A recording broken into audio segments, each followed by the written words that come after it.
Welcome back to the Love Life podcast. We're doing something different today. We don't have Audrey. We don't have Stephen. We just have me, Matthew Hussey, and you, David Kirk. Hello. Why did you want to do this kind of an episode to shake things up?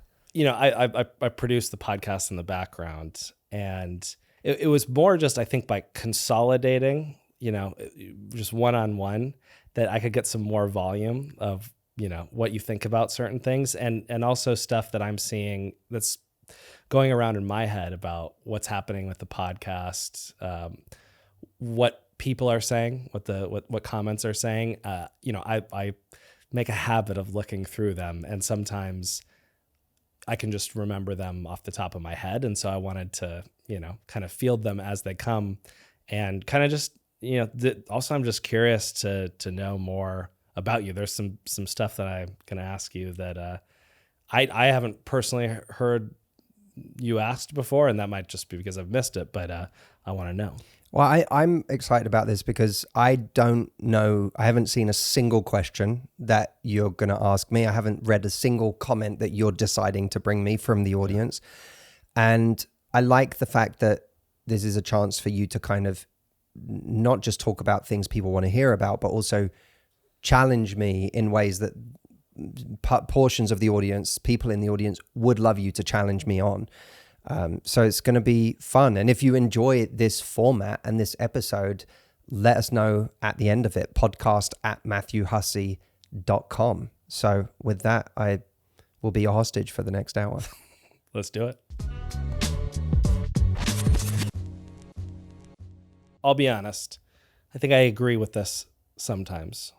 Driver Surf Camp says, this podcast would benefit so much from having a person with a different perspective. The three of them agree on everything. What do you think about that? I'm curious. I'd love to have that person sort of on the line and ask them. I mean, I suppose it's obvious what they mean, that there's, maybe they feel there's, we're all on one side when it comes to gender dynamics. I don't even think that's true. I think it, I do think that in the past we haven't always given men enough of a fair shake, and that's not ever been an intentional thing. I think that's been a result of spending so much time thinking about and dealing in the trenches with the challenges of women that naturally that your brain sort of becomes wired for that, and in the process you can lose connection with some of the things that men are struggling with at the same time. So I actually think when people have leveled that criticism, when men have leveled that criticism, I actually think there have been times where they've had a point. So you agree with them? Well, I suppose. And just for the record, I agree with you. So I don't we're agree. All in agreement. I don't. I don't know if what they want is for someone to come along. I'm assuming they mean they want someone who's more talking about how bad women can be. Mm-hmm. But I don't know if that's true. Maybe they mean politically. Maybe they mean, I'm not sure, but is there like a moment that they want, like, Audrey to like slam her fist down on the table? Yeah. They're like, Matt, you're wrong, and your idea is bad. And then maybe they want someone who, comes along and talks about how women should have less rights and women should, like we're pandering too much and this, that. I don't know. But it's probably what you want is not someone with a different opinion on the podcast. What you probably want, if you're saying that, is a different podcast. It has 190. I'm just looking at this now. It has 190 likes on it. Which episode was it on? I think it was the most recent one about why women are giving up on men, which I felt was an interesting one. So it probably was about gender dynamics. It was about gender dynamics. Okay. But not that likes mean everything, but no, but that's a decent number of people. It's a decent number of people. I have to imagine some of our audience is liking that comment. Maybe I'm wrong about that. I'd be really interested to know how many, if any, of those 190 people are women. Yeah. I would love to know whether that's just overwhelmingly men who agree with that statement. Yeah.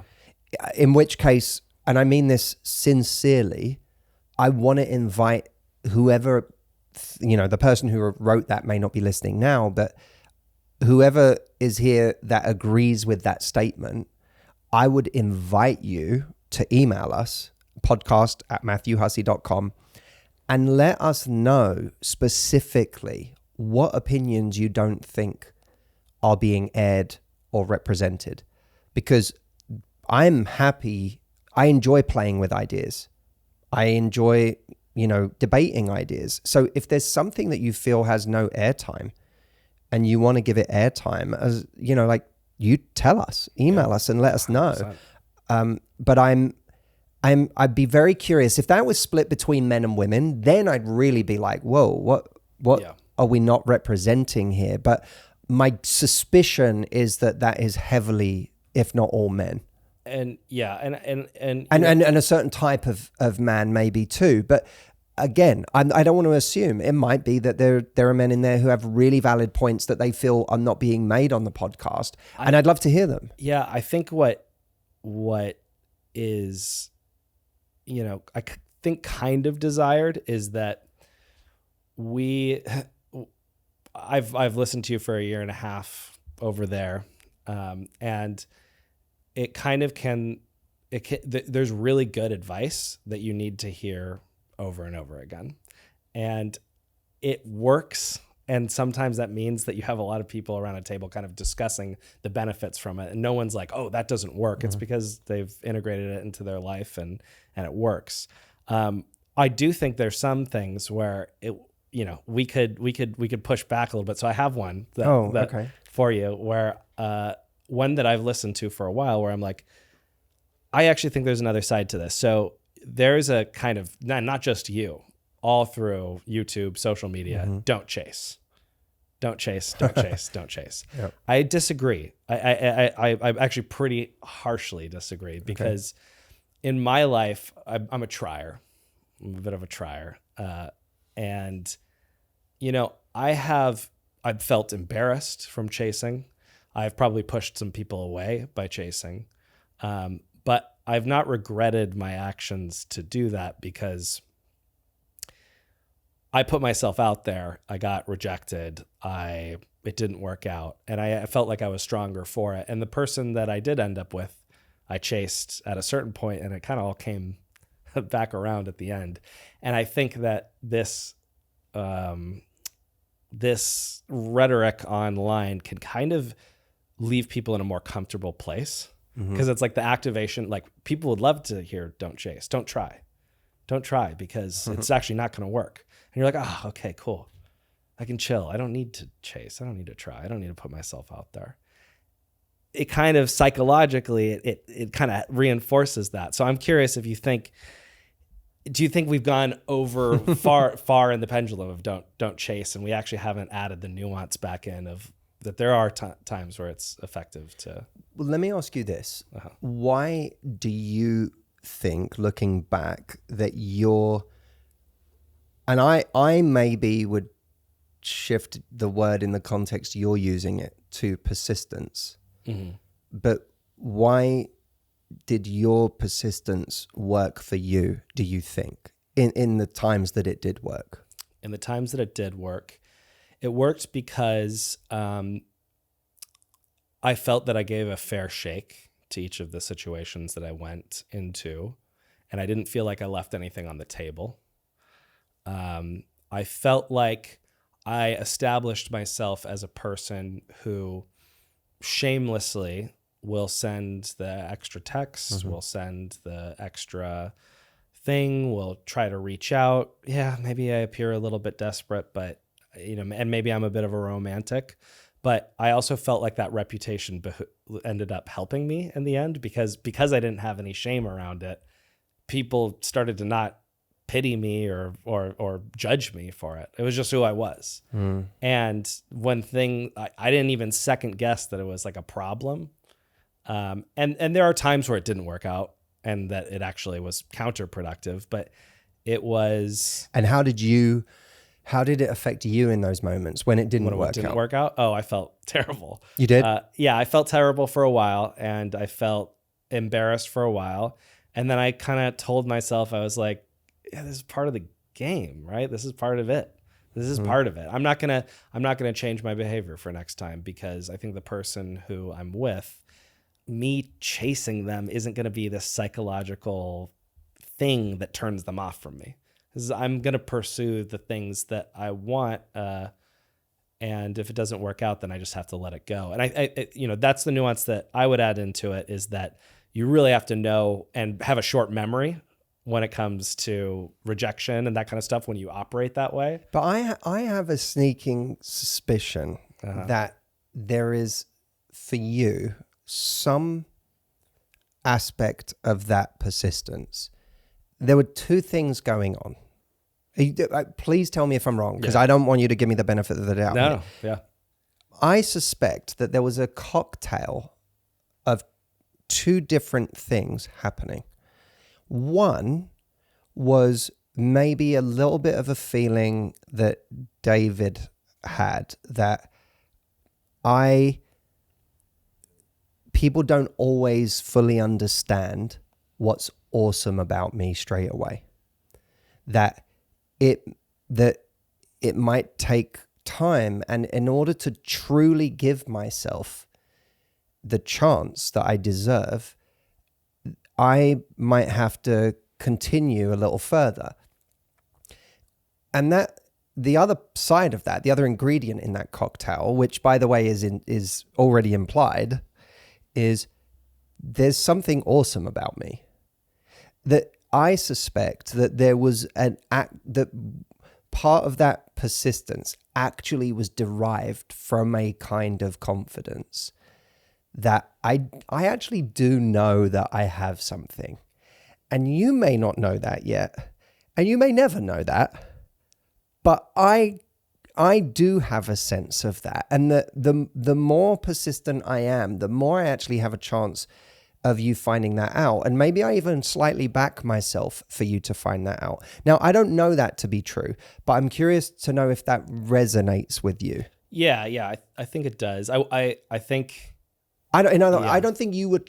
I would find it hard to believe if you told me you were chasing solely from a place of, like insecurity and need, and like I just got to keep going no matter what. There were times where actually that was the case, because it was all that I knew, I think, how to do at a certain level. So it felt like that was your power to keep going. Was to keep going, right? But you're right. There was a certain level of like confidence that I had when I was texting someone or talking with someone, that the things that I'm saying are good or funny or interesting, and that all that person had to do was, interact with me, and more of those moments would come, which is a bit of hubris, but I do think that there was that. But I think that at a certain point too, you just have to do it. You just have to chase, you have to pursue, even when you don't think that otherwise you're never going to like put that to the test. I think that in some ways, I think that's easier for a man to do, because I think that we value those qualities in men romantically more than societally we value those qualities in women. Like I do think there is a societal conditioning that says if a guy is persistent, there is something attractive and chivalrous about that. If a woman endlessly pursues, she's crazy. And I think that imprint does serve men more than it serves women.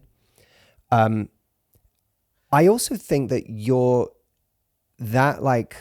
firstly, people who don't have, and you'll know in the spirit in which I mean this, but people who don't have the burden of ego, of like thinking, like whoever decides they're the best looking person in the room in life, like maybe that started in high school, like They got really popular. They got told they were the best looking all the time.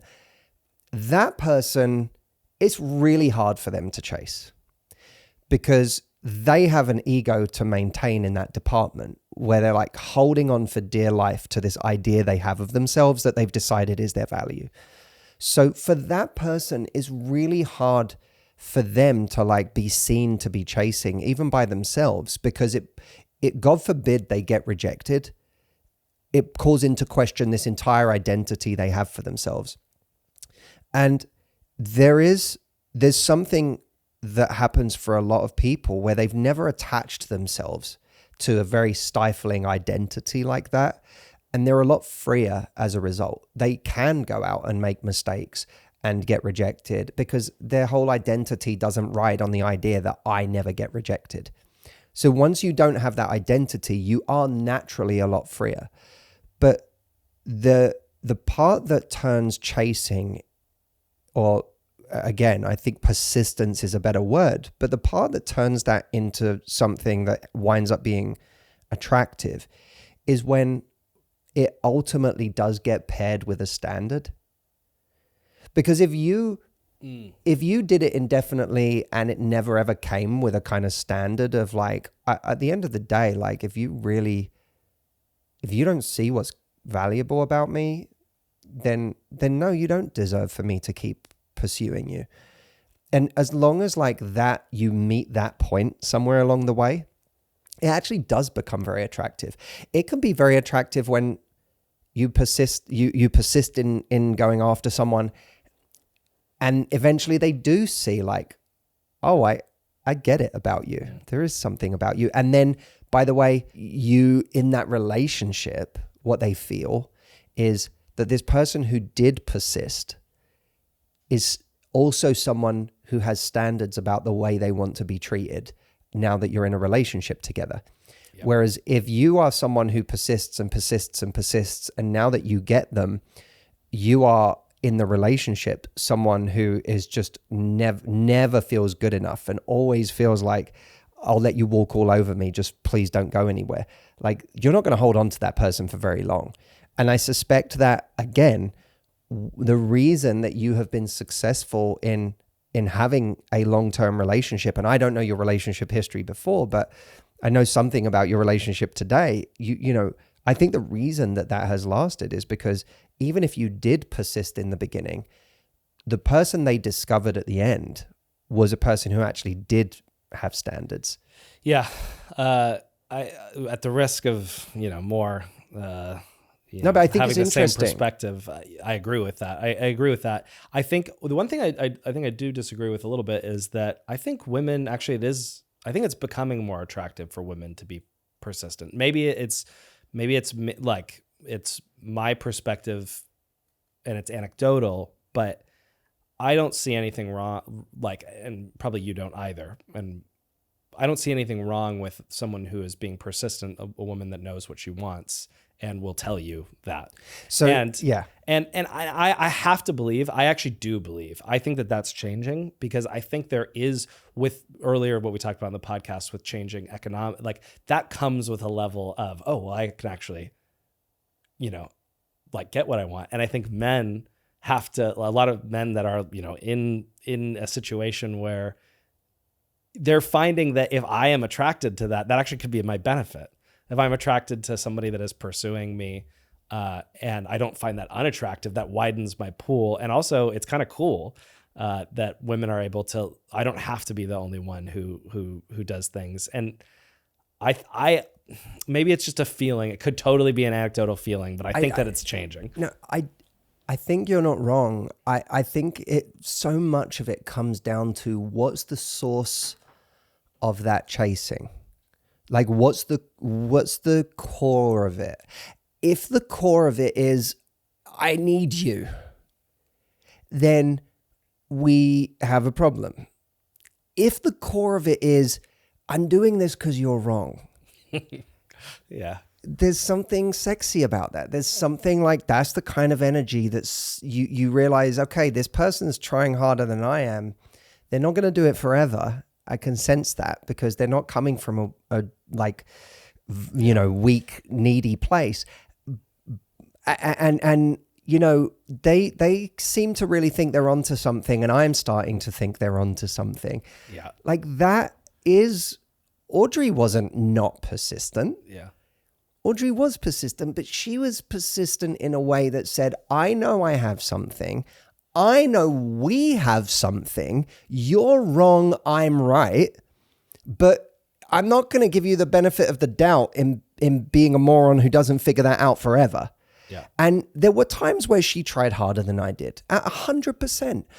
And I think, to me, what this always comes down to is a scale between pride and proactivity. And I think that scale is very, very important. And it's very important to be self-critical about where you fall on that scale. Because if you go all the way to the end of the scale on proactivity, you're someone who becomes a masochist, who gets taken advantage of and walked all over and always chases and gets hurt. If you're on the other end of the scale, at the very end of the spectrum on pride, you are someone who will die being able to say, I never got rejected. Good for me. But you never lived. You never put yourself, in any risk. You couldn't have even begun to see how many relationships could have been available to you. Like, you just spent a life in full protection mode. And there are so many people who are too far on one side or the other. And I think that, I've talked about this many times, that I really value this word robustness, which is, a measure of your ability. I think David White puts it, something like your ability to meet the world and survive the encounter. And that, whether that's going, reaching out to someone you like and asking them out, whether it's, getting involved in a sport and losing, whether it's whatever, trying a business and failing, can you meet the world and survive the encounter? And robustness is a measure of confidence. How can you go out there and get hurt or try something and it fail and survive the encounter? Well, people who have so much pride they never try are very low on the robustness scale.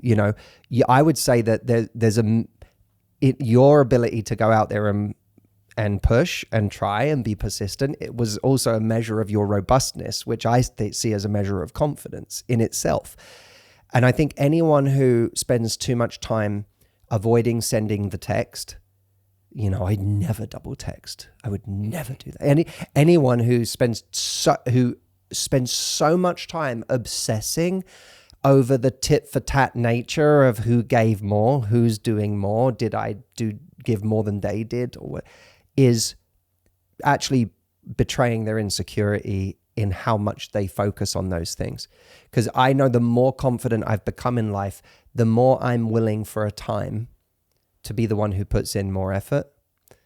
But I also have the confidence today to know when that has become unrewarding, and therefore to stop my efforts. But even in friendships today, I used to be someone who was very like, I don't want to be looking like I'm trying to be friends with them more than they're trying to be friends with me. And so I don't want to like send that text and ask them to coffee, and they might not, I wouldn't have done that in the past. These days, I'm far more proactive over prideful in trying in relationships.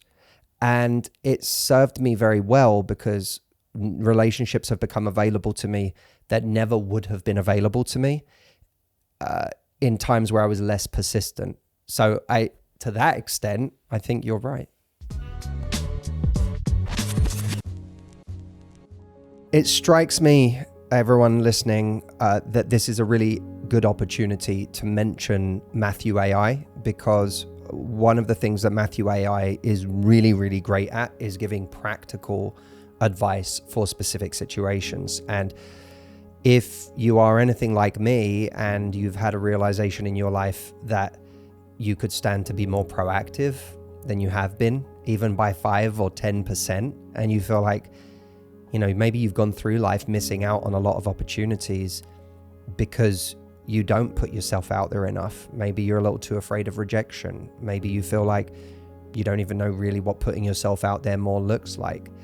Maybe you overthink your texts, or maybe you feel very sensitive when you try to get a bit more proactive and it doesn't go to plan. Matthew AI is really fantastic at giving practical, contextual advice for these situations. If you haven't tried it, go check it out now at askmh.com. You get a few free questions anyway, so you can just try it out and see what it does for you. People have their minds blown routinely by how good this tool is.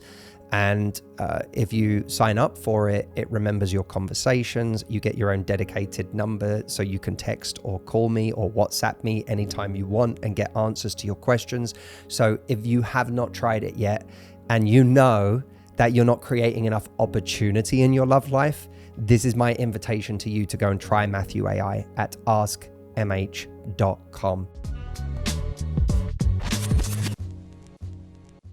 There's a kind of cynicism, I think, that is in dating right now, relationships in general.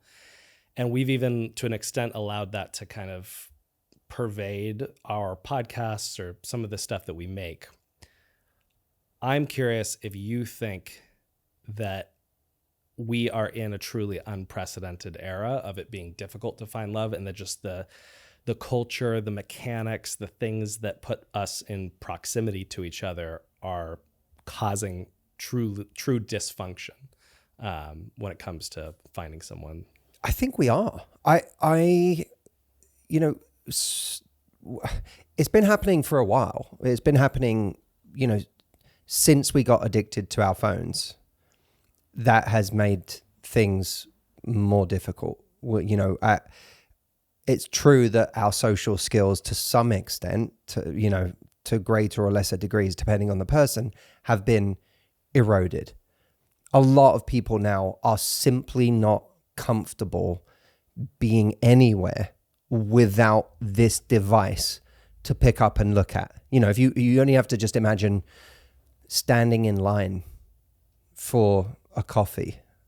Many people just feel genuinely odd standing there now without being able to pick up their phone. You only have to imagine your friend going to the bathroom at dinner in a restaurant and you don't have your phone on you, and just sitting there and feeling deeply uncomfortable at the idea of just sitting there for a few minutes while you wait for your friend to come back. Do you think, though, that we're kind of overemphasizing that challenge, I think, a little bit, in that if you look at 100 years ago, what were the challenges that people were facing to find love?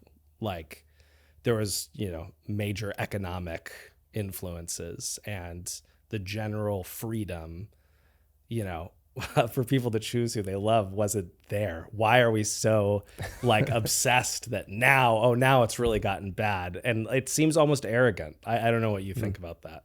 By the way, I think that 100 years ago, the version of someone going to the bathroom and you not knowing what to do, it would have been lighting up a cigarette. Yes. That was the way you looked like you had something to do. Yeah. There were other issues 100 years ago, mm-hmm. But the particular problem of our time, I think, is this overstimulation that happens when we are able to look at on our phones an seemingly infinite buffet of people, whether you're seeing them on a dating app or on Instagram. That conveyor belt just seems like it's endlessly producing new human beings that could be right for us, with each one maybe be having something that the other one didn't. And so there is a kind of decision paralysis that I think happens today that did not exist before in the way that it does. I don't think we're not designed to see this many options, and by the way, to add to that, not just to see, I think of, okay, if we take the 100 years ago example, we're in our town, wherever we grew up, and we have access to whoever happens to be geographically where we live. And we get used to the faces of those people.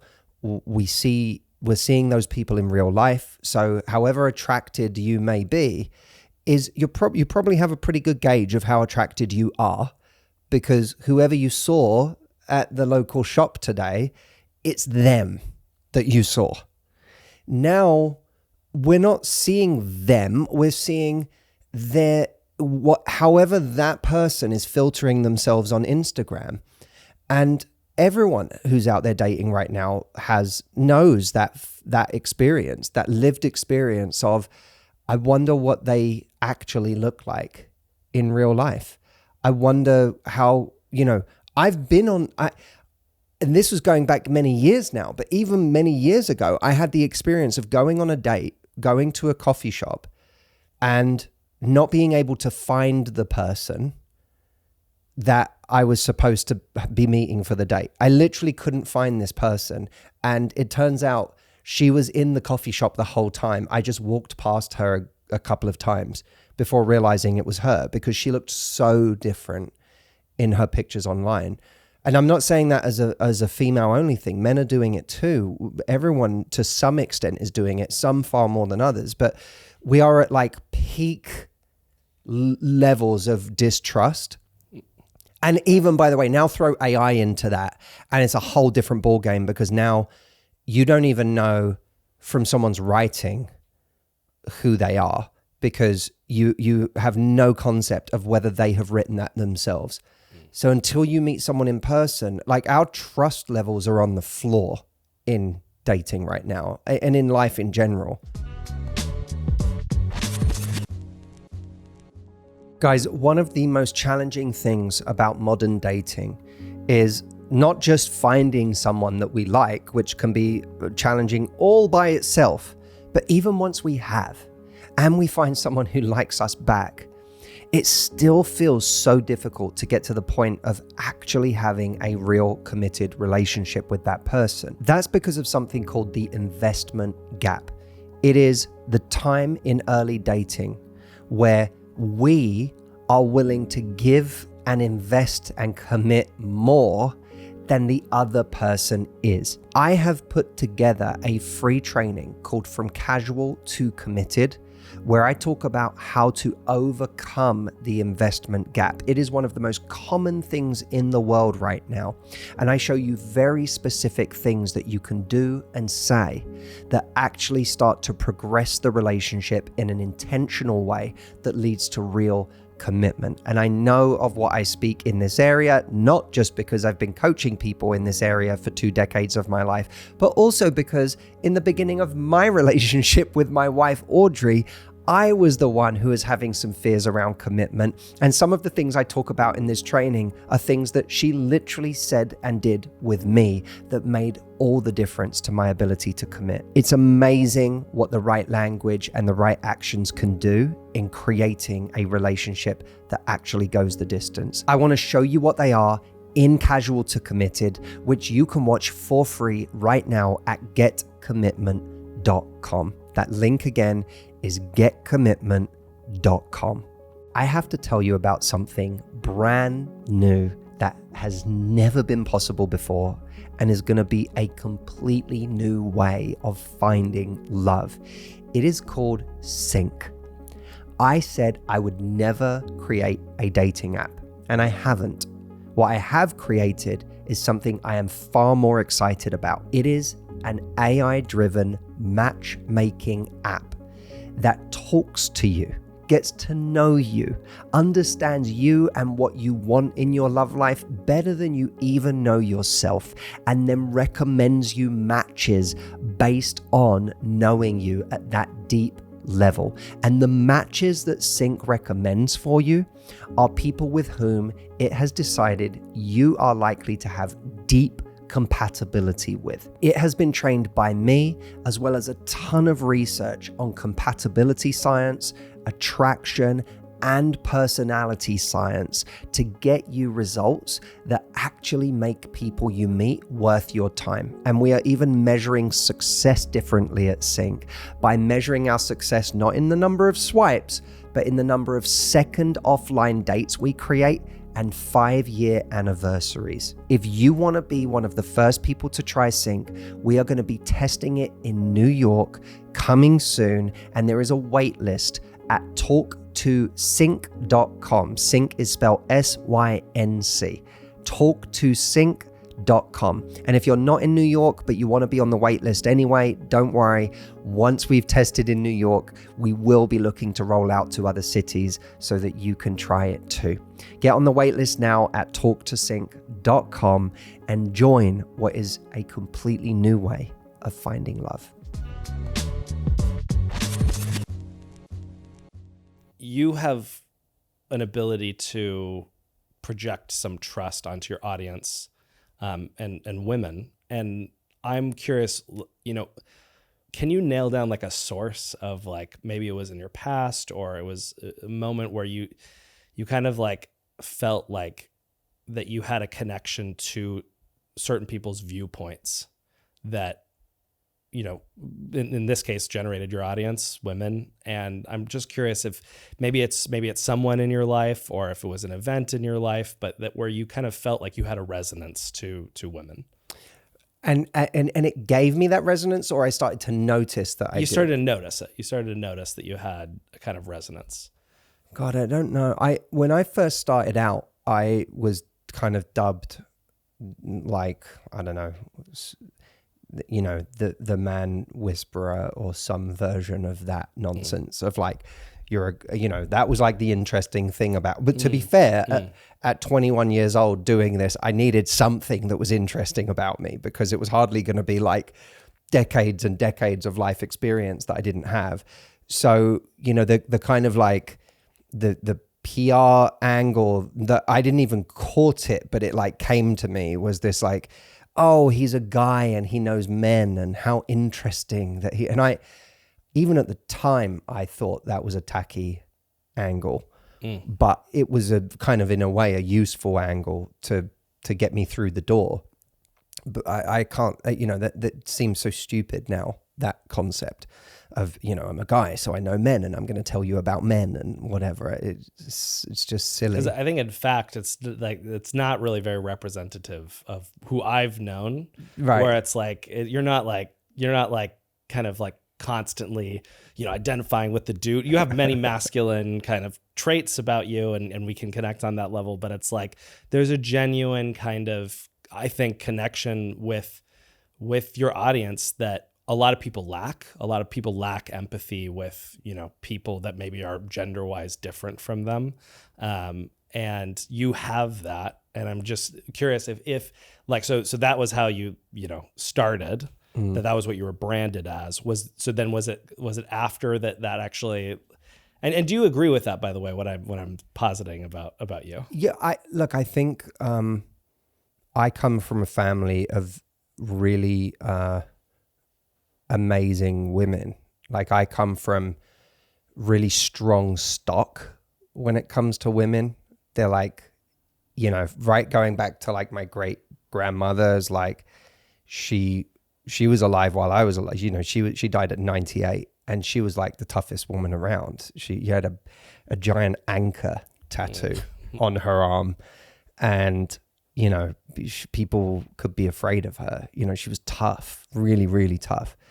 And then, she birthed this incredibly tough woman in my grandmother. And then, she birthed these twins in the form of my mum and my aunt, and they're tough. Like they're all, women who I really respect in their ability to like, weather the storm in life. But they're also people who I identify with as people who didn't have, who weren't taught the right things, and they weren't given the opportunities that they should have been given, and they weren't taught the right lessons when it came to men.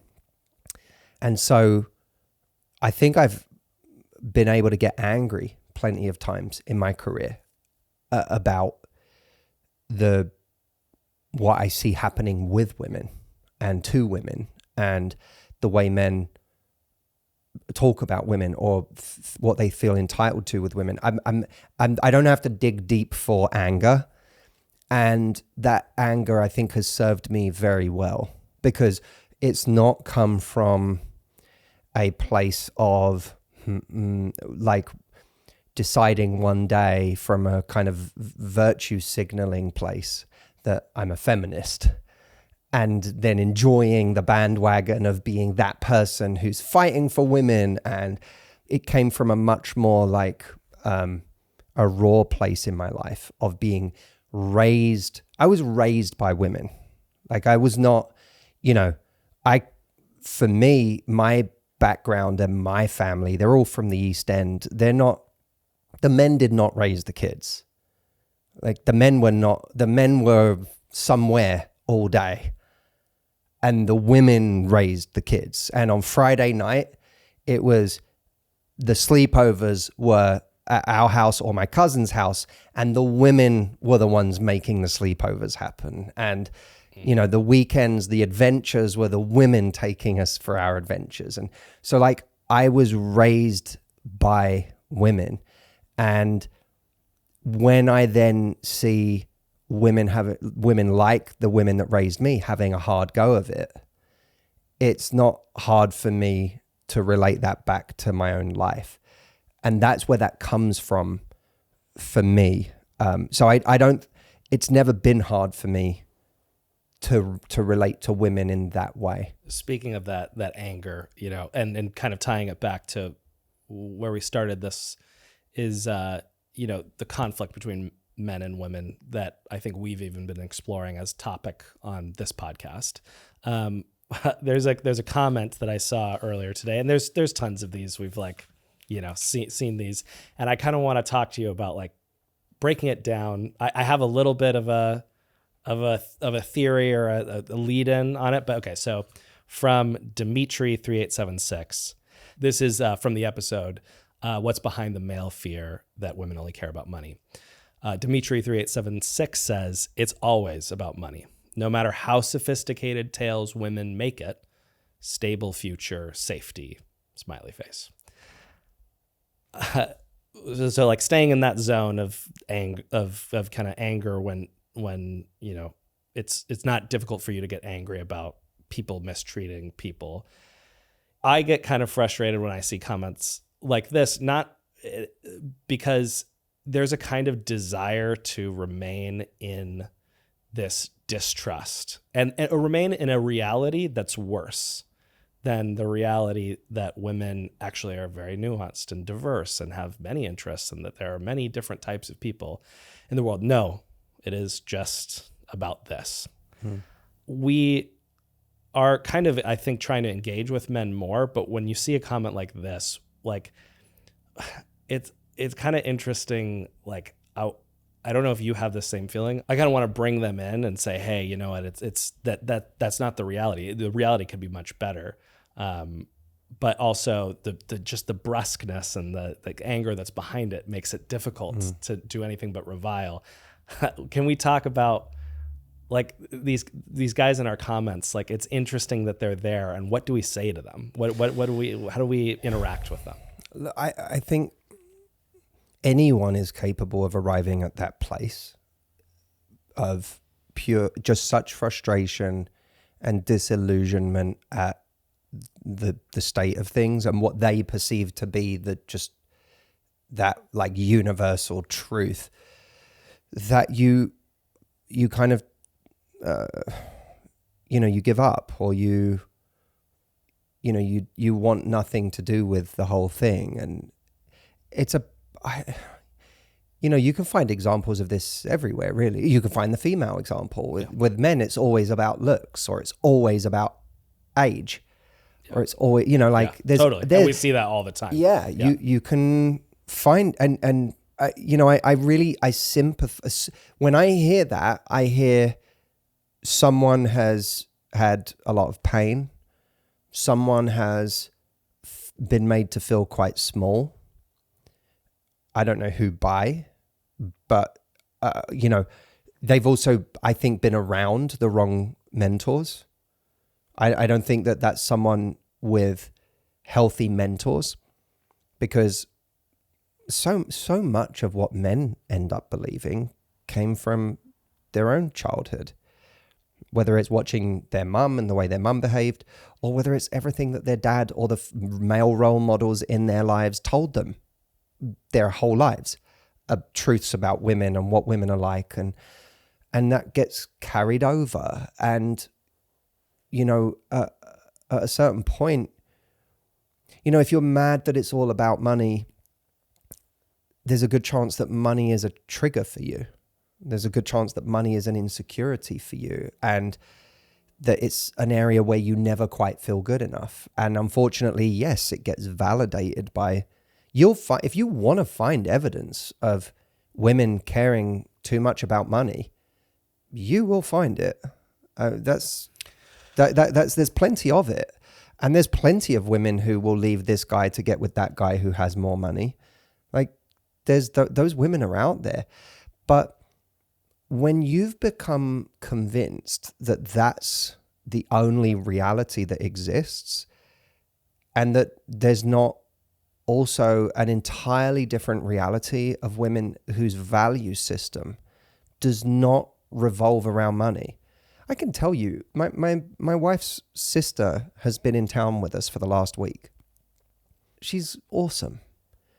And she's in a happy relationship, and she's strong. She's ambitious herself. She's a top lawyer. Like, she's a long list of wonderful qualities. I can tell you right now, this is not someone where money factors anywhere near the top of the list in their value system. It does not register. This is someone who believes in having enough to live a comfortable life, and beyond that does not care.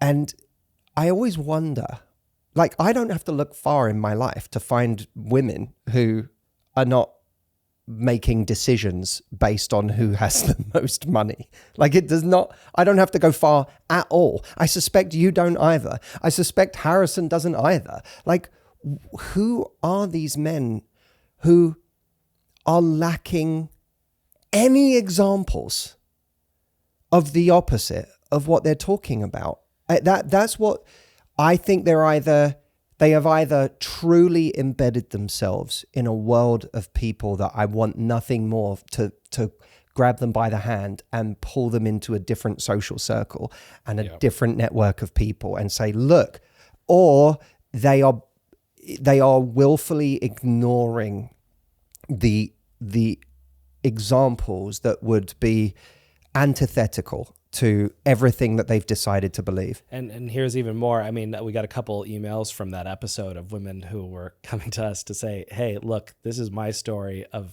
how it's not true. I think that this one is very interesting. Hey, Matthew, Audrey, and team. This episode really resonated with me. Though I'm on the opposite end of the spectrum, I make $150K in a major Texas city, about 3 times what my boyfriend earns. When we first met, he was living with his grandmother while I owned my own home, and I made the deliberate choice to look beyond those differences and see the person, not the circumstance. She goes on to kind of talk about this life where she makes much more than her counterpart, and that she says that she's found someone that she's deeply in love with. He's attractive. We share the same values and care for each other in a way that's rare. It's just that navigating love, gender expectations, and money at the same time is more complex than I ever managed. So she kind of is talking about, like, those navigations are there, but the rare love is the important part about that. And that speaks to her maturity, that she's not saying, as you say, there are no dynamics. There are some dynamics that she's learning to navigate or has learned to navigate. But that sounds like a mature, healthy person who understands what her North Star is. And her North Star isn't, I must at any cost find someone who has the same earning power, the same lifestyle as I do, or more. That's clearly not the way she's making decisions.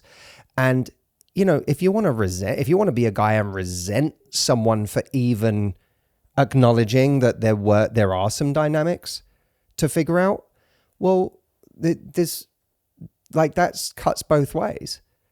Like there are always dynamics that certain things that you make peace with, that you decide, okay, I'm not, as like a woman saying, I resent a guy for being attracted to a younger woman, but acknowledging that like he's with me and he's made a conscious choice to choose someone who's his age or older, when, okay, the option maybe was there for him to date someone younger, but he chose, no, I'm choosing someone who I have an incredible connection with, someone who I think is attractive, but yes, is not 10 years younger. And like we decide certain things in life because we go, this is more important. It's not like, yes, this person might have more money and there might be something fun about that, or it might be make life easier in some way. This person might be more attractive and initially there might have been a different kind of sex appeal that I felt initially with it. But you know what? This is who I want a life with. And if you're mad at people for like even having those thoughts, then you're kind of just mad at life, because people have those thoughts. And I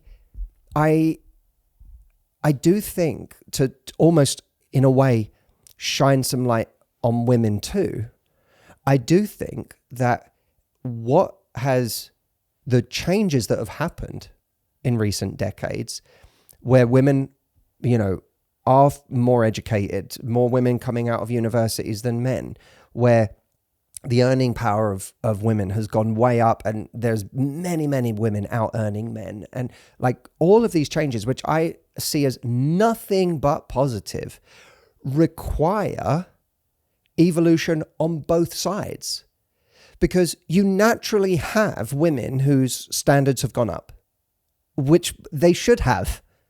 There's a movie, I remember watching a movie about the East End of London, where all my family is from. And I remember in this movie, it was set in I want to say it was set in the 70s. But the guy says to the wife, like, they're having a big argument and she's frustrated about something in their relationship. And he's like, well, what's so bad about our relationship? I put food on the table. I've never raised a hand to you.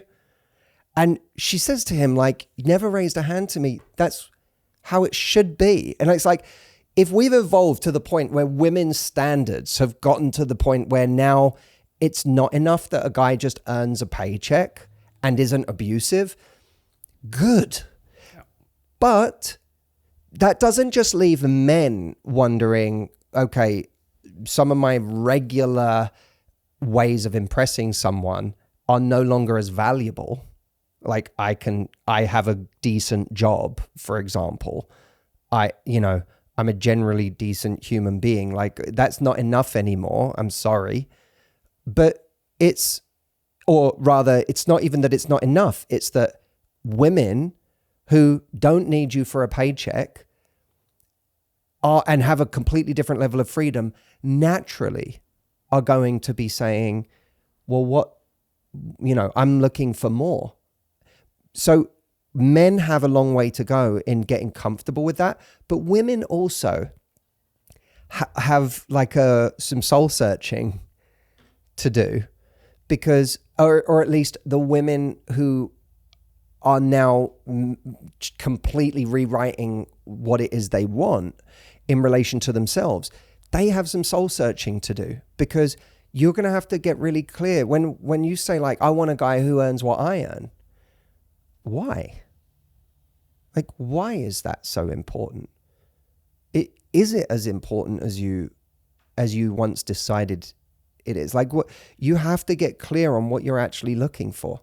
Now that you have the ability to decide, you have the responsibility to decide as well. And I think that what is interesting to kind of take it to this guy who commented is that we can trust that choice. We can believe that choice could be made from very, good reasons. And it's like, I want to choose to be in a world where someone is going to value me, even with all the choices in the world. Like you were already saying, all the choices in the world, they're going to value me if I have a connection with them. They're going to value me if I am in touch with who I am, what makes me special. And I don't want to live in a world where it's now that people have a choice, they're always going to choose the best thing, if that makes sense. And yeah, I'm glad that there are people in the comments that are expressing this in a way, because I would like to invite them, and I'm sure you would too, to like believe in that better alternative on both sides. And I think people have to recognize that it might at a certain point say something about the choices you're making, that everyone you're choosing cares the most about money.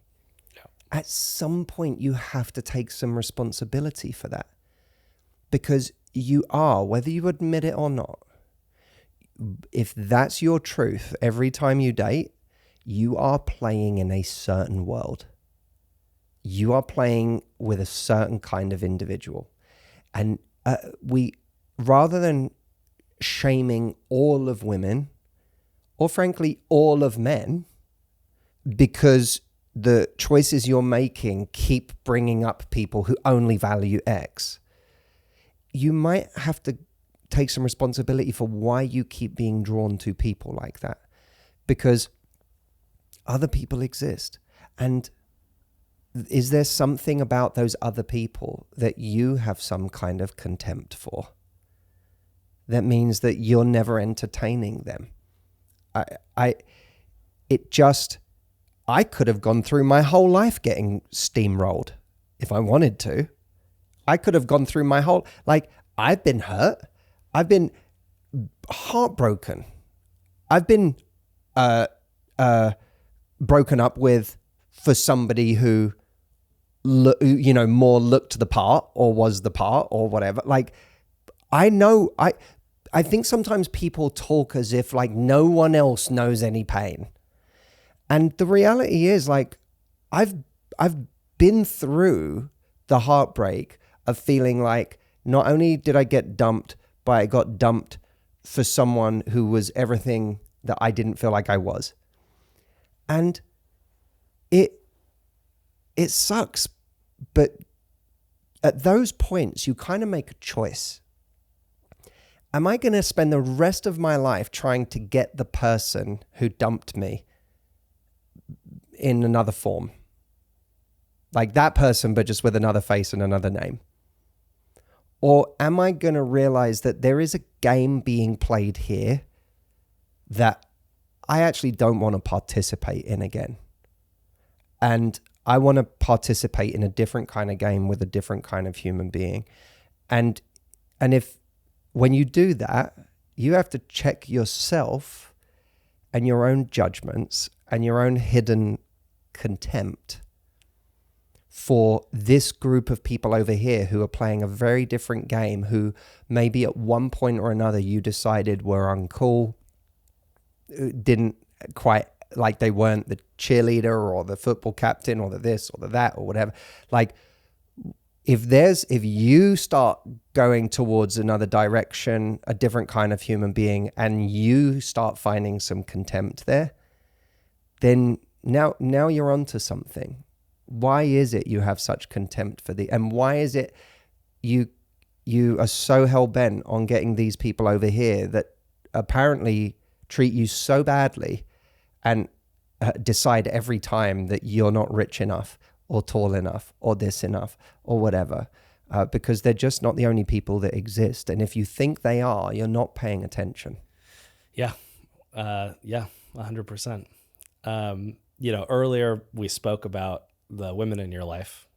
Your mom, Pauline, is one of the most lovely people in the entire world. I've had the pleasure of meeting her and interacting with her over the last year. Every time that she comes in through the door, oh, how are you, love? Gives me a kiss on my cheek. And I'm just curious from your point of view, this is something I've been wanting to ask you for a while. Are you concerned that I'm now her new favorite son? Well, the problem is you also enjoy, so there's this English dish for everyone listening called pie and mash.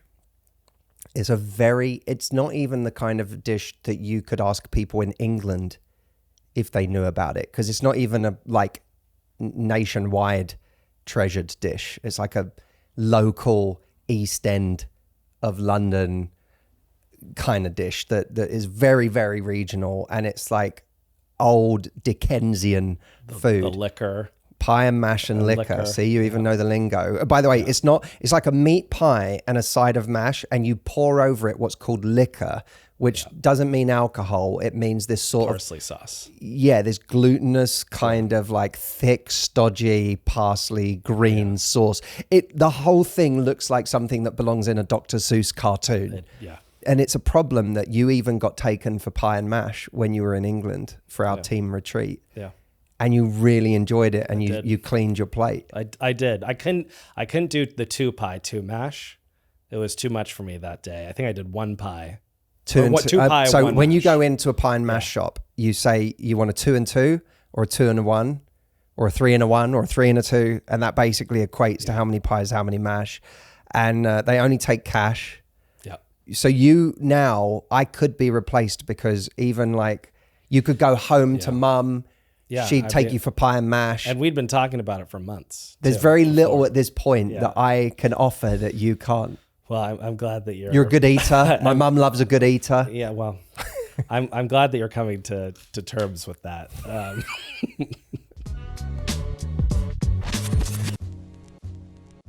If you have enjoyed this episode and you'd like to see us do, maybe one of these every few weeks, once a month, maybe something like that, let us know, podcast@matthewhussey.com. And if you were listening to this going, I've got something I'd like to challenge Matthew on, and I'd like to use David as my vehicle. I'm your vessel.